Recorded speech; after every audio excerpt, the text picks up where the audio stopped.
자, 오늘 본문은 예수 그리스도의 공생애 중에서 후반기, 사역의 후반기에 해당한다고 보시면 됩니다. 그러니까 사실 후반기라는 말은 십자가에 달리실 그 일이 멀지 않았다라는 의미가 되어집니다. 예수님께서 예루살렘으로 이제 향해서 내려가게 되십니다. 가시다가 사마리아와 갈릴리 사이로 지나가시다가 한 마을에 들어가게 되시죠. 자, 그런데 멀리서 예수 그리스도를 향해 외치는 소리들이 있었습니다. 예수 선생님이여 우리를 불쌍히 여기소서. 자, 근데 그냥 계속 멀리서 들리는 소리예요. 왜냐하면 이들은 예수님에게 가까이 다가갈 수가 없었습니다. 왜 그런지 아시죠? 이들은 문둥병 환자이기 때문에 그렇습니다. 잘 알다시피 우리나라도 마찬가지지만 유대인들도 그 당시에 있어서 이 문둥병이라는 것은 병이라고 보기보다는 이건 천벌로 받습니다. 하나님께서 내리신 벌로 받기 때문에 부정한 존재들이었습니다. 그래서 이들과 접촉하는 모든 이들은 어떻게 되어지냐면 자연스럽게 부정한 이가 되어져요. 그래서 이들은 마을 안에 살아갈 수 없고 마을 바깥에서 살아야 했습니다. 그러니까 구걸할 때만 마을 주변을 아마 배회했던 것 같습니다. 당연히 사람들과 가까이 지낼 수는 없었습니다. 여러분들이 배너 보신 적 있으시죠? 배너에 보면 배너의 그 누이 동생과 어머니가 문둥병에 걸리잖아요. 그래서 마을 밖에 동굴에서 나병 환자들과 같이 살아가는 그 모습들 여러분들이 기억하실 것입니다. 참 저희가 배너라는 영화를 이렇게 이해할 수 있다는 것도 참 우리 세대가 참 그렇습니다. 자, 그리고 돌아다닐 때 어떻게 하냐면 그냥 돌아다닐 수 없어요. 스스로 부정하다라고 외치면서 돌아다녀야 돼요. 왜냐하면 멋모르고 이들과 부딪히거나 마주하게 돼서 잘못하면 부정해질 수 있기 때문에 스스로 나는 부정합니다, 부정합니다, 부정합니다를 외치면서 돌아다녀야 합니다. 그러니까 참 보면 정말 불행한 인생을 살아가는 자들이라고 말할 수 있을 것입니다. 이들은 멀리서 외칠 수밖에 없어요. 왜냐하면 예수님 주변에 많은 사람이 항상 함께 있었을 것이기 때문입니다. 제자들과 그를 보고자 혹은 나음을 얻고자 하는 혹은 신기해서 많은 사람들이 따라다니고 있었을 것입니다. 그러니까 이 환자들, 이 10명의 이 사람들은 당연히 예수 그리스도 그 곁으로 다가갈 수가 없다라는 것입니다. 어떻게 하냐면 안타깝게도 멀리서 외칠 수밖에 없는 거예요. 멀리서 이 목소리가 그에게 닿아서 그가 바라봐 주기를, 그들의 인생의 어려움을 그렇게 멀리서나마 호소할 수밖에 없었던 것입니다. 네, 때마침 운 좋게도 그 마음이 닿았는지 예수님은 그들을 보고 말씀하십니다. 아마도 예수님이 그들에게 다가가서 외쳤을 거라 생각하시지 않습니다. 예수님이 그들에게 뭐라고 말씀하십니까? 그렇죠. 가서 제사장들에게 너의 몸을 보이라. 왜 제사장에 가야 하는지는 잘 아실 겁니다. 레위기 13장과 14장을 보면 문둥병 환자들이 치유가 되었다는 것은 누구를 통해서 반드시 확인이 되어져야 되냐면 제사장을 통해서만 확인이 되어져야 합니다. 그러니까 의사를 통해서도 절대 안 돼요. 오직 제사장이에요. 왜냐하면 이 문둥병 아까도 말씀드렸지만 부정함, 죄와 연결되어진 병이기 때문에 그렇습니다. 그렇게 제사장에게 확인을 받아야만 그들은 다시금 공동체 내로 들어갈 수 있게 되어지는 것입니다. 사실 오늘 본문을 보면요, 예수 그리스도께서 이 문둥병자를 대하는 그 모습을 볼 때 사실 드라마틱한 장면들이 없어요. 보통 예수님이 환자들을 마주하실 때 어떻게 치유하시는지 기억하시죠? 안수 기도를 해주시거나 어떤 멋진 말을 해주시거나 위로나 얻고 뭐라고 얘기하냐면 그냥 가라는 거였습니다. 보면 오늘 본문에 예수님을 보면 어떤 느낌이 드십니까? 그렇죠. 무관심하거나 굉장히 쿨한 듯한 모습을 보여주고 계신다라는 것입니다. 어떻게 보면 되게 냉정한 모습이기도 하죠. 그래도 이 10명의 문둥병 환자들은 예수님의 말씀을 믿었습니다. 그렇게 그 자리를 떠나서 사실 그 어떤 확언을 받은 게 없어요. 내 몸을 보이라 다시 묻는 것도 없어요. 그것에 대해서 분명히 증명을 해주시는 것도 없었어요. 그들은 그냥 다시 제사장을 만나러 갔습니다. 그런데 14절, 그들이 제사장에게로 가는 도중에 깨끗함을 받게 되었습니다. 어떤 모습으로 그렇게 되었는지 모르지만 그 순간 기적이 일어났다는 것을 알 수가 있습니다. 순식간에 그들이 나음을 얻었습니다. 그들도 미처 알지 못하는 사이였습니다. 자, 이제 그들은 새로운 인생이 시작되어지는 것입니다. 사실 문둥병 환자가 되었다라는 것은 공동체에서, 가족에게서 격리되어져야 되는 것을 이야기를 합니다. 가족들과 생이별해야 되고 늘 숨어야 하고 구걸해야 되고 천대받고 그렇게 살아갔던 인생에서 이젠 전혀 새로운 인생을 살아갈 수 있게 되었다라는 것입니다. 과거에서, 병에서, 죄에서 자유할 수 있었습니다. 집으로 돌아갈 수 있습니다.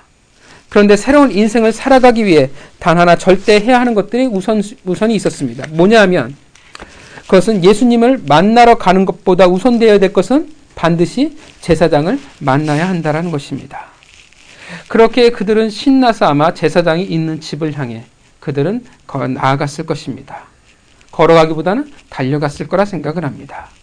자, 그런데 오직 한 명만이 그 제사장을 만난 후에 예수 그리스도를 향해 돌아서게 됩니다.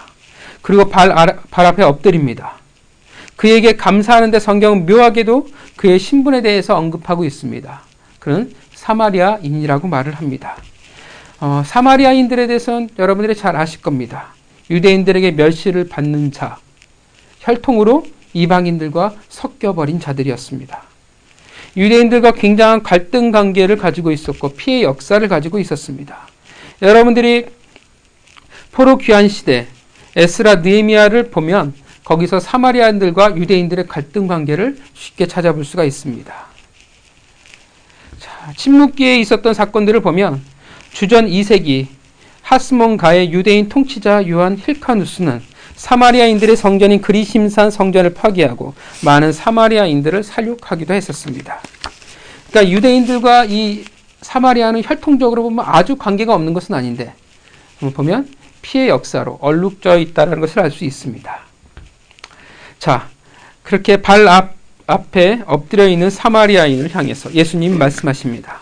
10사람 모두가 깨끗함을 받았는데 9은 어디에 있느냐?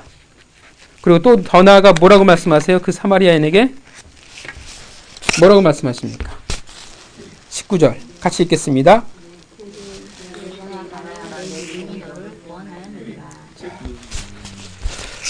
자, 그에게 이르시되 일어나 가라. 내 믿음이 너를 구원하였느니라. 자, 오늘 본문은 무엇을 말씀하고 있을까요? 보통 쉽게 생각하면 이렇게 생각할 수 있습니다. 아마도 많이 들어보신 적이 있으실 거예요. 감사할 줄 아는 성도가 되어야 된다. 사마리아인조차 감사하는데 하나님의 백성인 너희 유대인들이 그렇게 하지 않는다. 라는 것에 대해서 들어보신 적이 있으실 것입니다. 저는 이 말에 동의합니다. 은혜도 모르는 것들이 너무나도 많은 시대가 되어버리고 말았습니다. 은혜를 가져도 가치 없는 자들이 너무나 많은 세대가 되어져 버렸다라는 것입니다. 은혜를 받으면 어떻게 돼요? 그 은혜가 우리 가운데 드러나야 하는 것은 당연합니다. 사실 그것이 틀린 말은 결코 아니에요. 그런데 그런 관점으로 포인트로 오늘 본문을 본다면 무엇이 문제냐가 되냐 하면 18절까지는 그런 포인트로 해석이 가능해요. 근데 그럼 어디에서 걸려버리냐면 19절에서 걸려버린다라는 것입니다. 마지막 구절에 가라 내 믿음이 너를 구원하였느니라가 그렇게 보기에는 문제가 되어진다라는 것입니다. 포인트가 은혜에 대해서 감사할 줄 아는 하나님의 백성이라고 말하기는 19절이 해석이 안 되어져요. 뜬금이 없다라는 것입니다. 우리는 자꾸 어떤 식으로 보냐 하면 오늘 본문을 은혜에 대해서 감사할 줄 아는 그리스도인으로 보는데 오늘 본문의 사건은 그 감사가 아니라 예수 그리스도는 어떤 사건의 문제로 끌고 가고 있어요? 19절을 보면 믿음과 구원의 문제로 오늘 본문의 사건을 끌어가고 있다라는 것입니다. 자, 예수님이 왜 믿음과 구원의 문제로 끌고 가고 있을까요? 예수님이 지금 마음이 상하셨을까요? 배신감이 있을까요? 이놈의 자식들이 감사할 줄도 모르고 가버렸다라는 것. 그래서 너희들은 구원에서 제외라고 말씀하고 있는 것일까요? 자, 오늘 본문에 나오는 9명의 문둥병자와 사마리아 출신의 문둥병자의 그 최종 그 차이점은 무엇일까요? 어떤 차이가 있길래 구원의 문제로 가고 있을까요? 본문을 보면 그 확연한 차이는 뭐냐면 9명과 그 한 명의 차이가 뭡니까? 구별되어지는 차이는 예수님에게 돌아왔냐 아니냐의 차이예요. 그것 외에는 차이가 없어요. 근데 예수님은 돌아왔냐 아니냐를 통해서 뭐라고 말씀하시냐면 이것을 통해서 예수님은 그들이 믿음이 있냐 없냐 그리고 구원의 여부까지도 예수님이 보고 계신다라는 것입니다. 믿음을 언급하고 있어요. 쉽게 말하면 예수님의 표현대로 어떻게 되어집니까? 9명은 뭐가 없어요? 믿음이 없는 거예요. 나머지 사마리아 한 명만이 믿음이 있어서 구원을 받았노라고 이야기를 하고 있다는 것입니다. 그렇다면 여러분, 정말 나머지 9명이 믿음이 없었을까요? 어떻게 생각하십니까? 자, 그럼 이제 오늘 본문이 꼬이기 시작하죠. 믿음이 있는데 구원에 이르지 못해요. 어쩌라는 거죠? 천국은 누가 가는 건가요?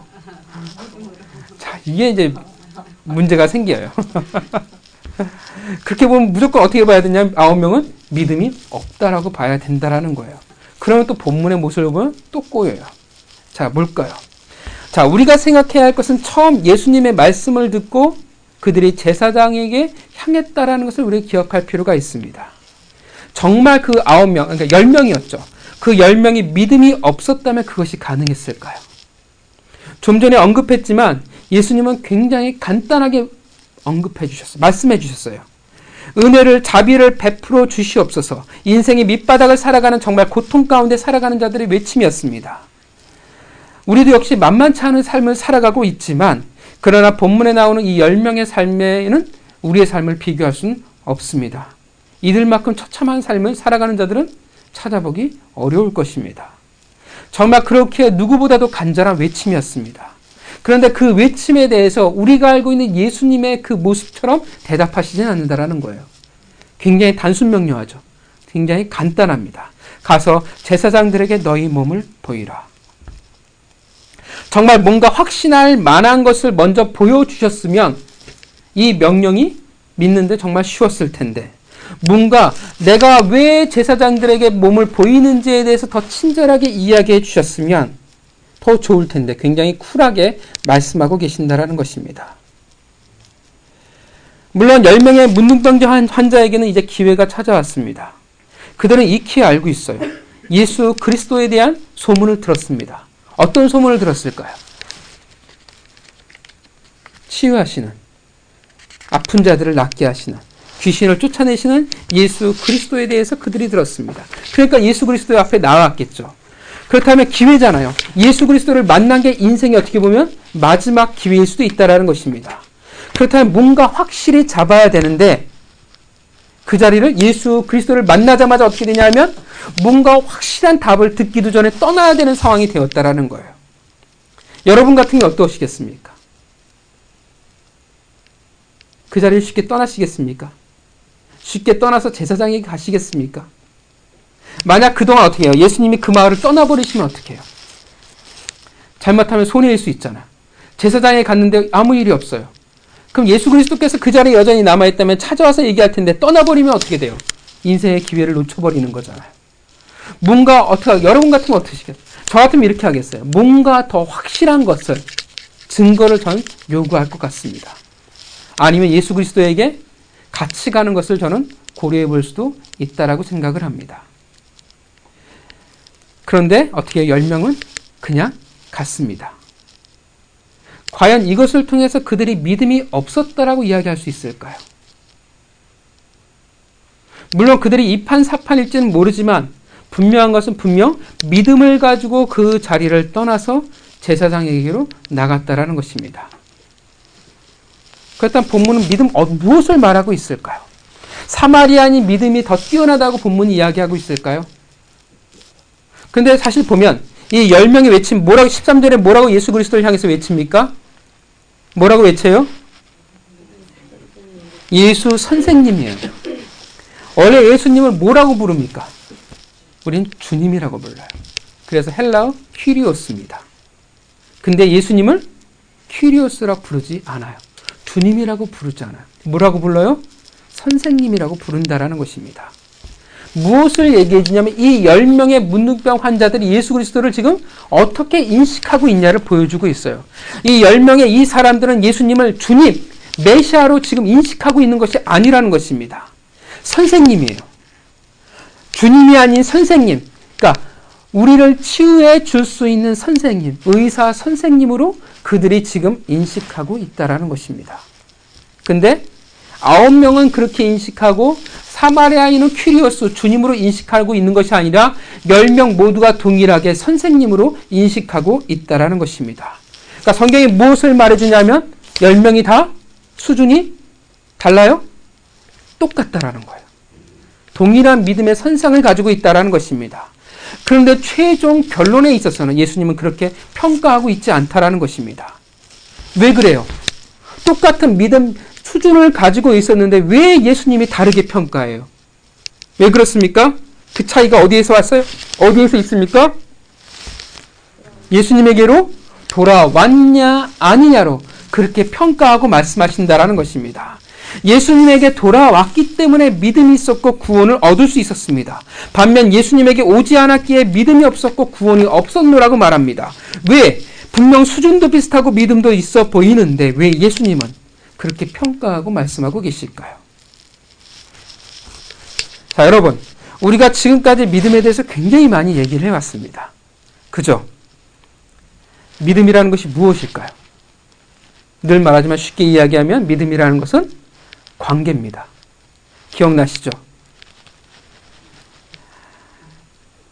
오늘이 참 여러 가지로 묘한 날인 것 같습니다. 자, 우리가 자꾸 믿음이라는 것을 오해하는데 믿음이라는 것은 정말 단순하죠. 정말 그대로 내가 당신을 믿습니다라고 말하는 거예요. 그런데 우리는 자꾸 어떤 생각으로 흘러가냐 하면 믿음이 좋다라는 것을 굉장히 신령한 힘으로 생각한다라는 것입니다.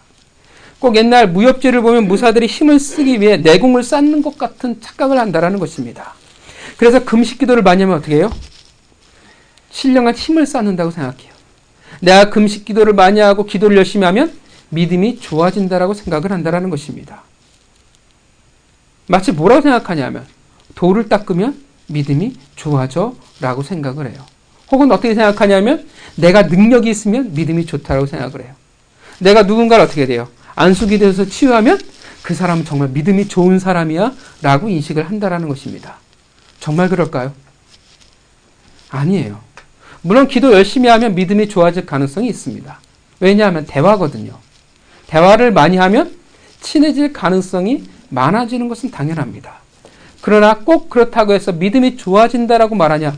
또 그것은 다르다라는 것입니다. 믿음은 철저히 관계의 용어입니다.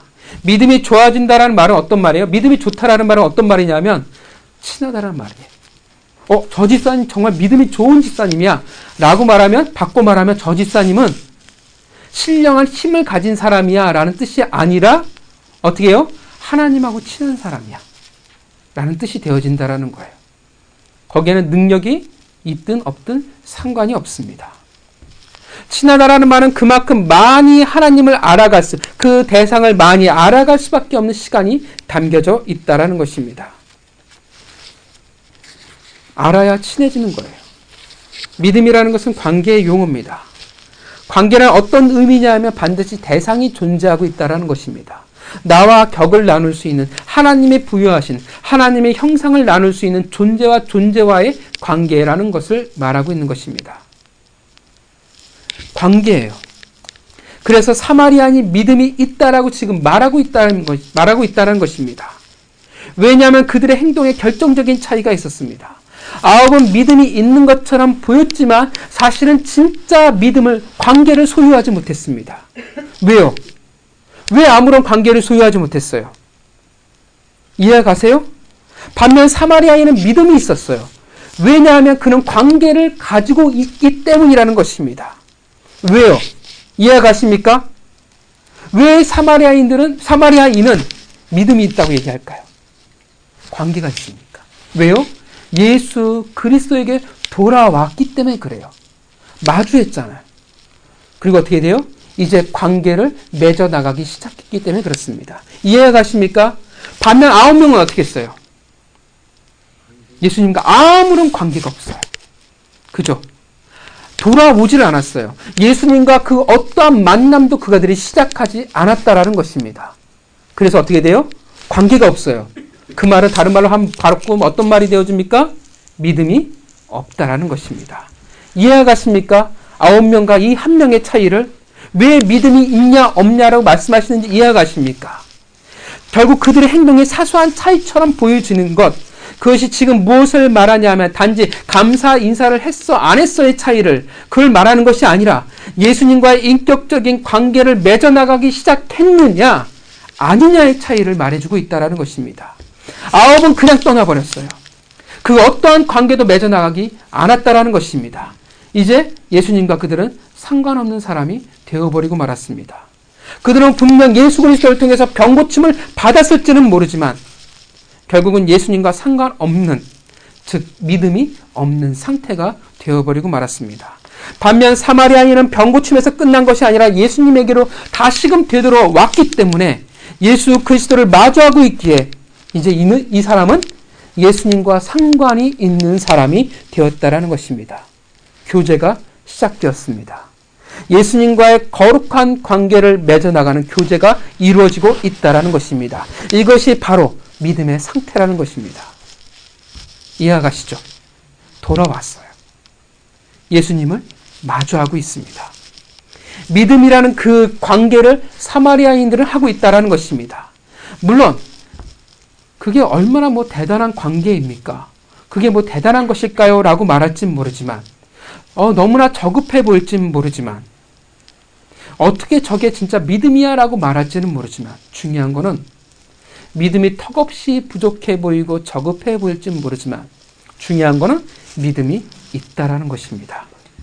오늘 본문은 오늘 이 본문은 17장은 사마리아인의 믿음이 대단하다라고 말하지 않습니다. 대단한 믿음, 우러러볼 만한 믿음에 대해서 말하고 있지 않아요. 대단해 보이진 않을지는 모르지만 적어도 이제 어떤 상태가 되었냐 하면 믿음이 있는 상태가 되었다라는 것을 말해주고 있습니다.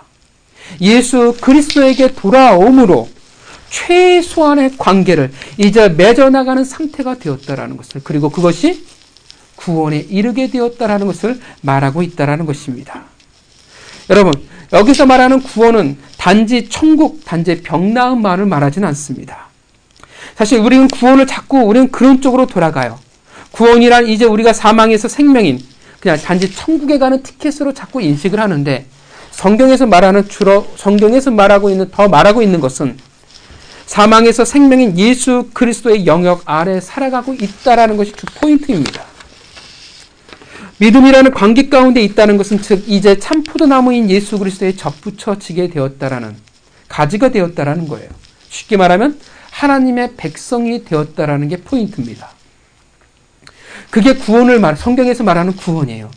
하나님의 통치, 하나님의 법 아래 살아가는 자, 백성이 되었다라는 것이 성경이 말하는 구원의 개념이라는 것입니다. 그러니까 우리가 생각하는 단지 죽어서 가는 천국에 가는 티켓, 그런 저급한 개념은 결코 아니라는 것입니다. 사소해 보이는 것, 단순해 보이는, 저급해 보이는 그 최소한의 그 믿음, 그 관계라는 것이 지금 9명과 사마리아인 이 한 명의 인생을 갈라놓게 되었습니다. 이 믿음으로 말미암아 9은 구원받을 수 없게 되었으며 사마리아인만이 구원을 받을 수 있게 되었습니다. 9명은 하나님의 통치 가운데 있을 수 없고 오직 사마리아인만이 하나님의 통치 가운데 머물 수 있게 되었습니다. 이 믿음이라는 관계, 즉 예수 그리스도에게로 돌아왔기에 그는 단지 병 나음을 받은 자가 아니라 그보다 더 큰 선물, 더 큰 은혜, 즉 하나님의 나라의 백성이 될 수 있었다라는 것입니다. 유대인이 아닌 저주받아 보이는 그 사마리아인임에도 불구하고 믿음이라는 것이 그들과 그의 인생의 커다란 차이를 만들어버리고 말았습니다.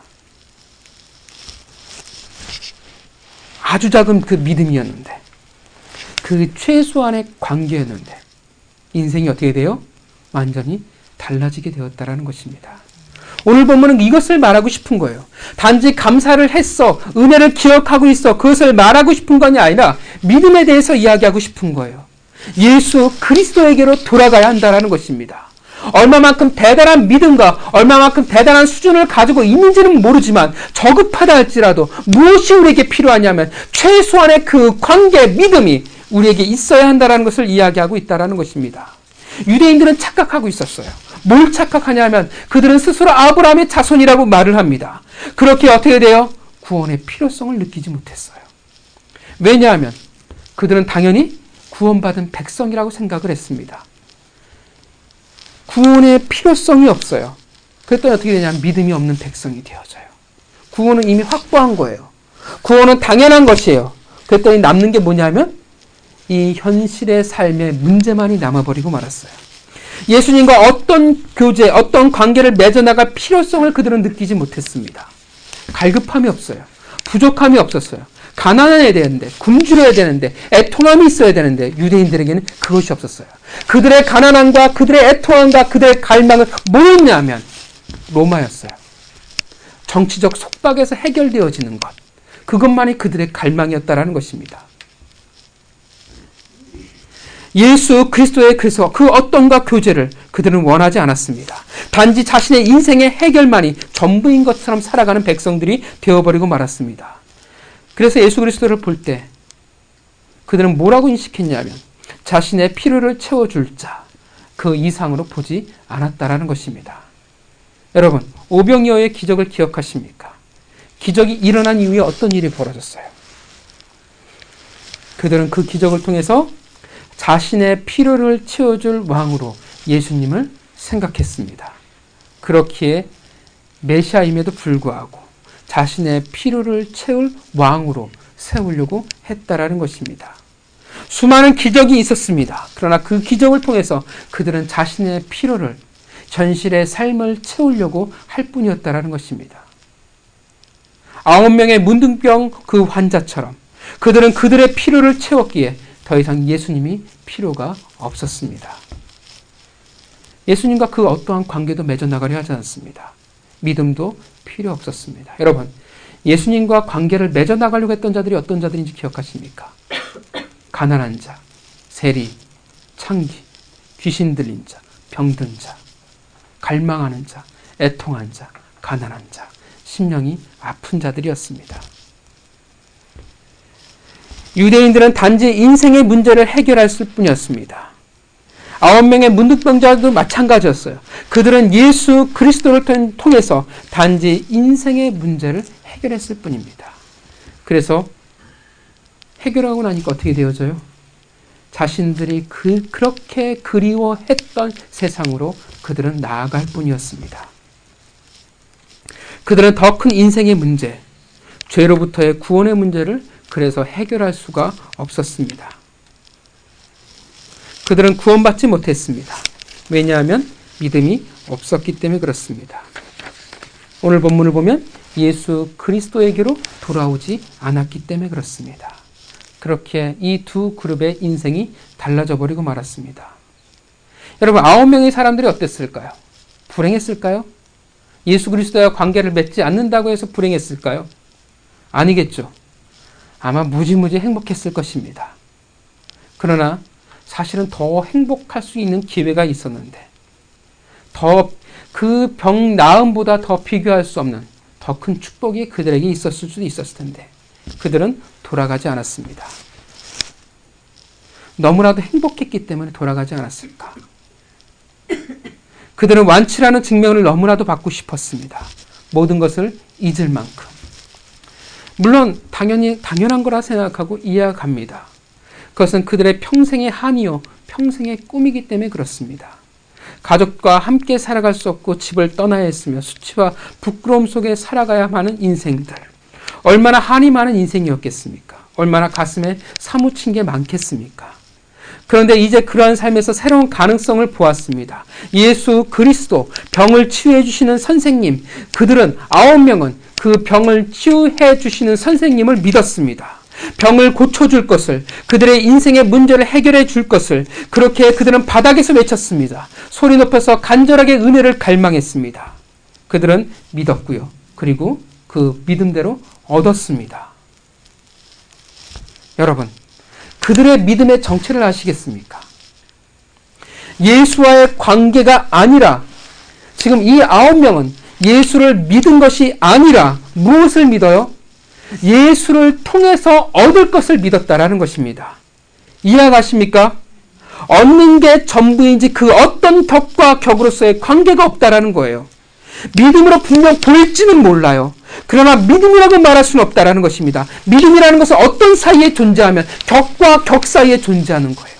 근데 이들은 예수 그리스도를 믿지 않았어요. 뭘 믿었냐면 예수 그리스도를 통해 얻을 것을 믿었어요. 격과 격이 아니에요. 믿음이라는 관계의 용어를 사용할 수가 없다라는 것입니다. 그들은 예수를 믿는 것이 아니라 얻는 것에 초점이 맞춰져 있는 자들이었습니다. 그들은 그것을 믿었어요. 그것을 간절히 믿었다라는 것입니다. 그러나 정작 그것은 올바른 믿음이 될 수 없었습니다. 이해하십니까? 이 9명의 믿음이 무엇인지를. 이제 그들은 분명 그들의 꿈을 이뤘습니다. 얻어냈어요. 그러니 이제 여러분 얻어냈으니까 예수 그리스도가 그들에게 필요할 이유가 무엇이 있겠습니까? 없어요. 병나음이 목적이었잖아요. 여러분 병원 다니다가 감기가 나았어요. 나았는데 병원에 가실 이유가 있습니까? 없잖아요. 왜냐하면 그 병원에 갔을 때 뭐가 목적이에요? 그 의사와 거룩한 관계를 맺어나가는 게 아니라 병 나음이 목적이잖아요. 목적을 이뤘어요. 더 이상 의사를 만날 필요가 없다라는 것입니다. 예수 그리스도가 더 이상 이 9명에겐 필요가 없어요. 그를 알고 친해지고 하는 게 그의 인생에 무슨 도움이 되겠습니까? 여러분, 이들도 알아요. 어차피 예수 그리스도가 유대인들의 그 기득권의 세력에게 미움을 받고 있다는 것을 잘 알고 있습니다. 예수 그리스도와 친해지면 어떻게 돼요? 앞으로의 삶에 더 이상 도움이 되지 않는다는 것도 잘 압니다. 그들은 이제 세상으로 그들이 꿈꾸고 소망했던 자신의 세계로 나아가고 싶을 뿐이라는 것입니다. 예수에게로 나아갈 필요가 없습니다. 그리고 이 모습이 바로 오늘날 우리의 모습입니다. 오늘날 많은 그리스도인들의 믿음의 실체라는 거예요. 많은 이들이 믿음이 좋다고 얘기해요. 근데 많은 이들이 믿음이 좋은데 왜 이 나라, 이 교회가 이렇게 되어질까요? 왜 많은 이들의 믿음의 정체라는 것이 과연 무엇이겠습니까? 많은 이들이 진짜 열심히 해요. 열심히 새벽을 맞이하도록 열심히 기도합니다. 헌신하고 갈망하며 매달립니다. 우리나라는 그 어떤 민족보다도 종교적인 열정과 열심이 넘치는 교회와 성도예요. 진짜 종교사로 볼 때도 우리나라 같은 케이스가 극히 드뭅니다. 보통은 기독교가 어떻게 전파되어지냐면 선교사가 파견되어지고 선교사를 중심으로 복음이 전달되어져요. 근데 우리는 반대예요. 선교사가 왔더니 이미 기독교를 믿고 있어요. 우리나라가 이미 스스로 기독교로 개종하고 나서 보내요. 우리에게 선교사를 파송해달라고 해요. 보통 선교하는 방법과 전혀 다른 케이스가 우리나라입니다. 대동강에 어떻게 그 셔머너가 들어와서 불타 죽었죠. 선교사도 같이 죽었어요. 그가 가진 성경책을 종이잖아요. 귀하잖아요. 벽지를 붙였어요. 근데 그 벽지를 보고 구원을 받았어요. 하나님의 사람이 되었어요. 장로가 되었어요. 그를 중심으로 기독교가 퍼져나가게. 그러니까 선교사가 와서 복음을 전한 것이 아니라 우리가 먼저 하나님을 받아들였어요. 그러니까 되게 특이한 민족이에요. 굉장히 진짜 종교적으로 열심히 있는 민족이라고 이야기할 수 있습니다. 그런데 그런 종교적인 어떤 특심이 있는데, 열정과 열심이 있는데, 그런 우리의 모습 속에서, 교회의 모습 속에서 믿음이라는 것이 사실 점점 찾아보기가 어려워져 가고 있다는 것입니다. 분명 믿음이 있는 것 같은데, 믿음이 좋은 것 같은데 막상 아닌 것 같다는 것입니다. 진짜 사실은 믿음이 없기 때문이라는 거예요. 그 믿음의 수준이라는 것이, 그 열심이라는 것이 정말 9명의 문둥병자와 다를 바가 없는 수준이기 때문에 그렇다는 것입니다. 그 간절함이 예수 그리스도에게 향해 있지 않다는 거예요. 그래서 예수에게로 돌아가려 하지 않습니다. 그 간절함, 그리고 이루어지리란 그 믿음은 예수 그리스도를 향한 것이 아니라 내가 이 땅 가운데서 이루고 싶은 내 소원이에요.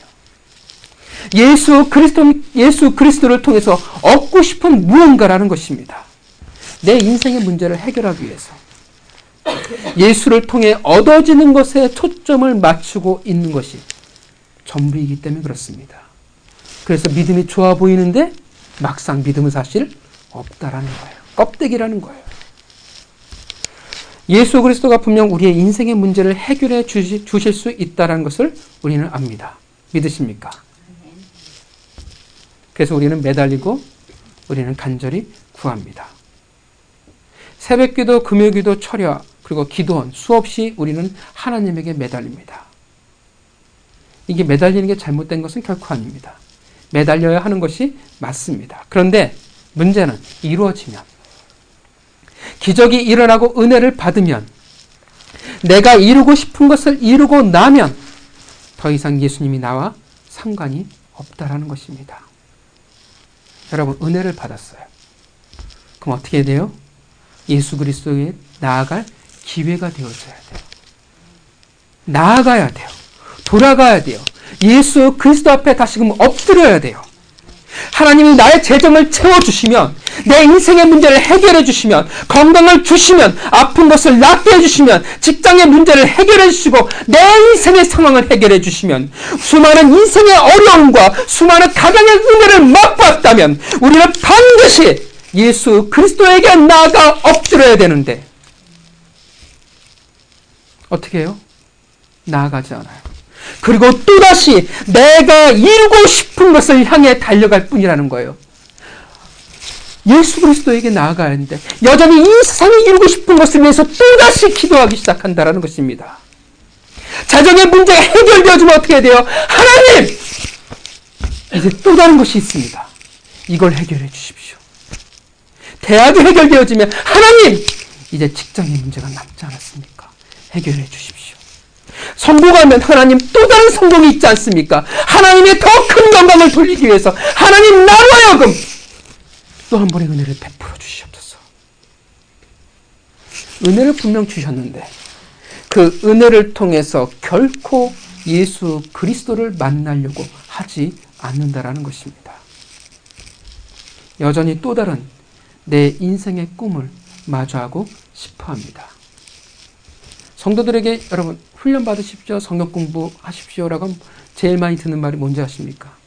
목사님, 지금 바빠서요. 이거 지나고 나면 제가 성공하면 이 문제가 해결되어지면 하겠습니다. 그렇게 얘기하고 단 한 명도 하는 것은 전 본 적은 없습니다. 아무리 하나님이 해결해 주셔도요, 안 해요. 더 이상 알아가려고 하지 않습니다. 많은 이들이 그래서 기도하고 그래서 매달립니다. 그렇게 간절히 외칩니다. 여러분, 믿음이 없어 보이십니까? 믿음이 대단히 좋아 보이는 것처럼 보입니다. 그러나 오늘 본문은 누가복음 17장은 뭐라고 냉정하게 말합니까? 믿음이 없다라고 말합니다. 하나님의 백성답지 않다라고 말합니다. 왜냐하면 예수가 아니라 예수를 통해 얻는 것을 믿기 때문에 그렇습니다. 예수 그리스도를 믿는 것이 아니라 예수 그리스도가 주실 것만을 믿으며 살아가기 때문에 그렇습니다. 사랑하는 성도 여러분, 하나님이 은혜를 주시면 여러분들에게 돈을 주시고 건강을 주시고 은혜를 주시면 여러분 어디로 가시겠습니까? 여러분 어디로 달려가시겠습니까? 하나님이십니까? 아니면 여러분 해결해야 할 또 다른 인생의 문제로 여러분 뛰어가시겠습니까? 은혜를 받았다고 하는데요, 나아지는 게 없어요. 믿음이 생겼다고 하는데 별로 똑같아요. 왜냐하면 목적이 예수 그리스도가 아니기 때문에 그렇습니다. 많은 이들이 그렇지 못합니다. 기적이 일어나 병고침을 얻은 자들의, 사실 저는 기적을 체험하는 자들이 그 믿음이 좋아진 경우를 거의 본 적이 없습니다. 여러분, 귀신을 보면 뭐 하겠습니까? 귀신을 쫓을 능력이 있으면 뭐 하겠습니까? 방언을 하면 어디다 써먹겠습니까? 예언을 하고 통변을 하고 좋은 직장에 가고 성공하면 뭐 하겠습니까? 여전히 수없는 많은 조건을 달아나고 떠들어대지만 그 안에 예수 그리스도에게로 돌아갈 생각, 그 향한 마음은 결코 없다라는 것입니다. 너무나 많은 이들이 예수를 통해서 이루고 싶은 꿈이 존재할 뿐입니다. 그렇게 그 믿음은 진짜 변질되어진 믿음만이 존재할 뿐입니다. 이루어지고 나면 이젠 싫습니다. 예수에게로 향하면 인생이 귀찮아지고 오히려 내 꿈과 멀어질 수 있다는 것을 본능적으로 우리는 너무나 잘 알고 있습니다. 예수에게로 가면 어떻게 돼요? 손해볼 것 같아요. 예수에게로 가면 내 자유가 속박되어질 것 같아요. 예수에게로 가면 내가 원치 않는 그곳으로 끌려갈 것 같아요. 내가 이룰 많은 것들이, 그래서 내가 이룬 많은 것들이 아깝게 느껴집니다. 그분의 꿈이 중요한 건데 그분의 꿈이 아니라 내 꿈이 중요할 뿐입니다. 괜히 그 앞에 있다가 마음 어려워지면 어떻게 하겠습니까? 그래서 기적과 많은 것들을 체험했던 분들의 특징이 뭐냐면 헌금으로 퉁치시는 분들이 많으세요. 예수님이 헌금을 원하실까요? 그의 인생을 원하실 텐데.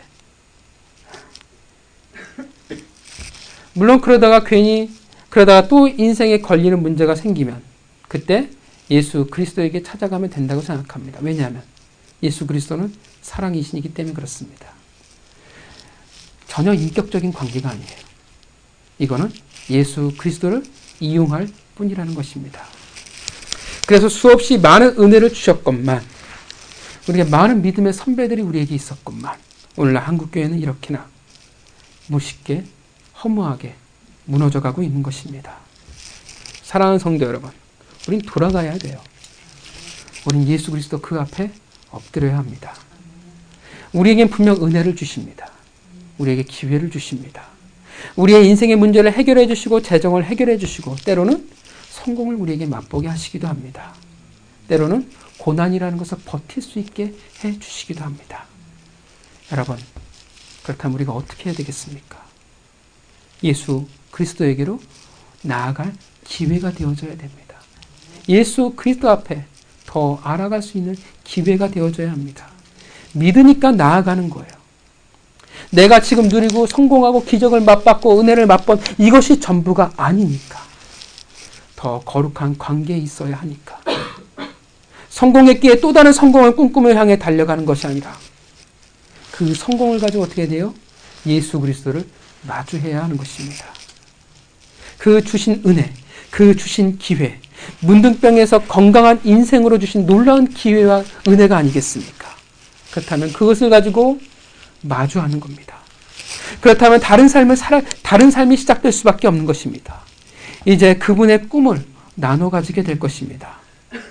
왜 문둥병에서 다른 인생을 살아가게 하셨는지 그 거룩한 관계 안에서 고민하게 될 것이고, 그리고 정말 새로운 인생을 주신 그 목적대로, 그 믿음대로 살아가게 될 것입니다. 그리스도인은 성공에 취할 수 없습니다.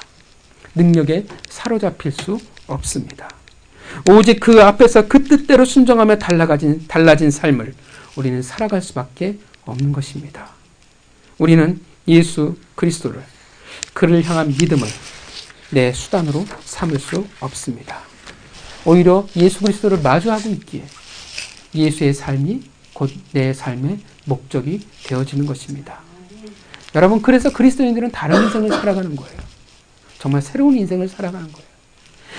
진짜 문둥병에서 기적을 맛봐가지고 건강해졌다라는 것이 인생의 기회가 아니라 문둥병에서 건강한 삶을 되찾아 예수 그리스도를 만났다라는 것이, 그것이 진짜 우리의 인생의 기회라는 것입니다. 그런 생각을 합니다.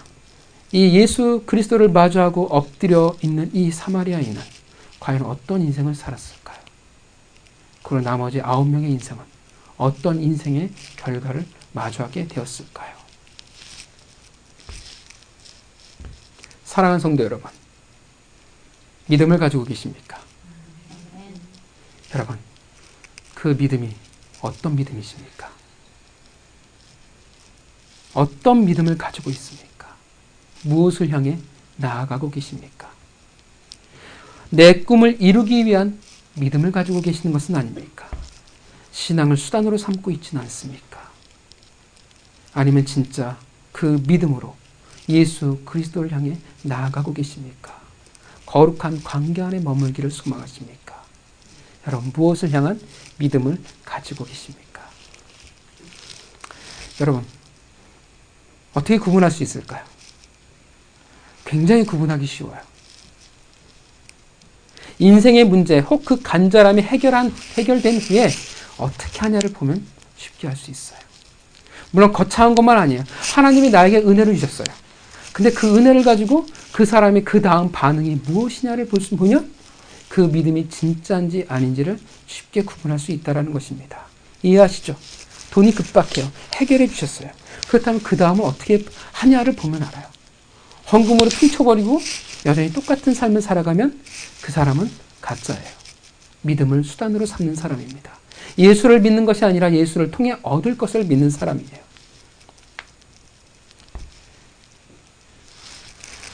돈이 급박해요. 해결해 주셨어요. 그러면 그것을 가지고 예수 앞에 나아가야 하는 거예요. 그렇다면 그 돈은 어떻게 되어져요? 예수가 원하는 곳으로 자연스럽게 헌금이 되든 뭐가 되든 자연스럽게 사용되어질 것입니다. 건강도 마찬가지예요. 우리의 인생의 기회도 마찬가지예요. 그러나 수단이었다면 자신의 원하는 그 모든 것으로 사용이 되어질 것이야. 하나님이 건강을 주셨어요. 그랬더니 등산을 열심히 다니기 시작해요. 주일 예배를 안 드려요. 알아가려고 하잖아요. 하나님을 알아가려는 그 시간을 투자하지 않고 자신의 건강을 위해서 더 노력할 뿐이에요. 그러면 가짜예요. 근데 많아요. 교회에서 등산에 미쳐서 돌아다니시는 분들 정말 많습니다. 예수 그리스도께서 이거 아멘하면 참 뭐라고 봐야 될지 어려우신데 회개라고 자, 그러니까 하나님이 내 인생의 문제를 해결해 주셨어요. 건강이든 자녀든 내가 재정이든 그렇다면 그것을 가지고 예수 그리스도께서 원하는 곳으로 가느냐 내가 원하는 곳으로 가느냐에 따라서 아주 간단하게 구별되어진다는 것입니다. 여러분, 하나님이 여러분들에게 기적과 은혜를 베풀어 주신 것을 기억하십니까? 여러분, 그 모든 것들, 그 기회, 건강, 재물, 수많은 은혜와 기적들은 여러분, 그것을 가지고 누구 앞에 나아가셨습니까? 지금 누구 앞에 나아가고 계십니까? 누구의 목적과 누구의 꿈과 누구의 뜻대로 지금 사용되어지고 있습니까? 우리는 다시 부여받은 인생을 살아가는 자들입니다. 우리 다시 산 인생이에요. 믿으시죠? 여러분의 그 인생이 지금 무엇을 향해 나아가고 있습니까? 재물 앞에 엎드려 계십니까? 인생의 상황이라는 것에 엎드려 계십니까? 아니면 예수 그리스도 앞에 엎드려 계십니까? 원하는 것이 있고 가고 싶은 것이 있을지라도 여러분의 몸을 쳐 복종하고 순종하고 계십니까? 진짜 믿는다면, 진짜 예수 그리스도 앞에 마주하고 엎드려 있다면 우리는 순종할 수밖에 없을 것입니다. 사랑하는 성도 여러분, 우리는 모두 문둥병자였습니다. 그와 같은 인생을 살았고 그와 같은 절망의 시간들을 우리는 분명 보냈습니다. 그러다가 예수 그리스도를 만남으로 우리는 새로운 인생을 시작할 기회를 얻은 자들입니다. 우리가 바로 본문의 10명의 문둥병자들입니다. 그렇다면 어떻게 해야 돼요? 우리를 고쳐주셨어요. 우리에게 새로운 인생의 기회를 주셨어요. 어떻게 해야 돼요? 돌아가야 합니다. 예수 그리스도를 마주해야 합니다. 자신의 것을 이뤘다고 해서 자신의 꿈꾸고 바라던 곳으로 가는 것이 아니라 우리가 분명히 있어야 할 것은 예수 그 앞에 엎드려야 한다는 것입니다. 하나님이 여러분들의 인생의 문제를 해결해 주셨다면, 기회를 주셨다면 그것을 가지고 이 세상을 향해 나아가는 것이 아니라 예수 그리스도를 향해 나아가기를 바랍니다. 여러분, 예수 그리스도를 믿으십니까? 아니면 예수 그리스도를 통해 얻어질 것을 믿으십니까? 하나님의 은혜가 여러분들에게 늘 있기를 소망합니다. 그래서 우리는 간절히 구하고 간절히 바라야 됩니다. 그렇게 여러분들의 인생의 문제가 해결되어지는 놀라운 은혜가 있기를, 우리의 기도의 제목들이 늘 이 공고하고 아픔의 기도 제목들이 달라지는 놀라운 역사가 있기를 소망합니다. 그러나 더 중요한 것은 그런 은혜와 그런 놀라운 기적이 있을 때마다 더 예수 그리스도를 마주하는 사람이 되기를 바랍니다. 우리는요, 우리의 꿈을 믿는 자들이 아니에요. 우리는 오직 예수 그리스도를 믿는 자들입니다. 사랑하는 성도 여러분, 한 주간 여러분들에게 예수 그리스도께서 주시는 그 모든 은혜가 있다면 작거나 크거나 여러분들에게 은혜를 주신다면 여러분 기억하십시오. 그 은혜를 가지고 예수 그리스도와 마주하는 시간을 가지시기를 바랍니다. 그것을 통해 또 다른 나의 꿈과 나의 소원을 바라는 자가 아니라 그것을 통해서 예수 그리스도가 원하는 것이 무엇인지를 그 뜻을 헤아릴 수 있는 자가 되어지기를 바랍니다. 잊지 마십시오. 우리는 결코 예수 그리스도를 통해 얻어질 것을 믿는 자가 아니라 오직 예수 그리스도를 믿는 자들입니다. 예수에게 나아가 그 거룩한 관계, 삶을 나누는 믿음 있는 오늘 본문의 한 사마리아인이 되어지기를 주님의 이름으로 축원합니다. 같이 기도하겠습니다.